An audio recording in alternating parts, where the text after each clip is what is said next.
সিলেটের ভোলাগঞ্জে লুটের পাথর উদ্ধারে অভিযান অব্যাহত রেখেছে প্রশাসন। মহাসড়কে তল্লাশি, অবৈধ ক্রাশারে অভিযান সহ লুটের পাথর উদ্ধারে তৎপর যৌথ বাহিনী। এ বিষয়ে আরও জানাতে সাদা পাথর এলাকা থেকে যুক্ত হচ্ছেন সহকর্মী তাওহিদুর রহমান শাহ।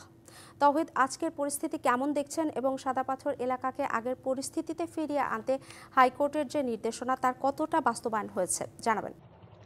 অর্ঘ্য, আমরা আজকে সকালে যেটি দেখেছি যে সাদা পাথর থেকে আসার যে ভোলাগঞ্জ সড়ক, সেই সড়কে যৌথ বাহিনীর যে অভিযান, সেই অভিযান অব্যাহত রয়েছে। এখানে শতাধিক ট্রাক কিন্তু এর আগেও কিন্তু জব্দ করা হয়েছে। সেই ট্রাকে ছিল সাদা পাথর থেকে লুট হয়ে যাওয়া, এবং এর বাইরে আমরা যেটি দেখেছি যে আজকে সাদা পাথরে বিপুল সংখ্যক পর্যটকরা তারা ঘুরতে এসেছেন দেশের বিভিন্ন প্রান্ত থেকে, এবং তারা এসে যেটি আমাদেরকে বলেছেন যে প্রাকৃতিক সৌন্দর্যমণ্ডিত এই স্থানটি সিলেটের অন্যতম আকর্ষণীয় হওয়ার কারণে বছরের সারা সময়ের মধ্যে এবারও তারা এসেছেন, এবং সাম্প্রতিক যে ঘটনা প্রবাহ, সেই ঘটনা নিয়ে করছেন এবং দোষীদের বিচার দাবি করছেন। এবং হাইকোর্টের যে রিট, এবং সেই রিটের প্রেক্ষিতে যৌথ বাহিনীর অভিযান এবং সাদা পাথরে লুটের পাথর ফিরিয়ে নিয়ে আসার যে প্রতিস্থাপন কার্যক্রম, সেটিও চলমান রয়েছে।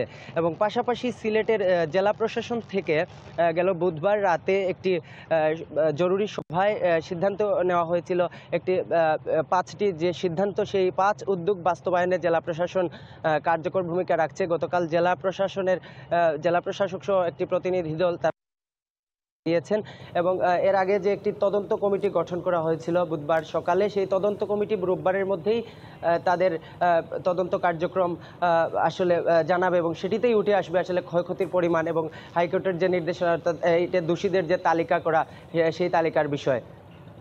এই ছিল আমার কাছে সিলেটের সাদা পাথর থেকে সর্বশেষ। অর্ঘ্য, ধন্যবাদ আপনাকে।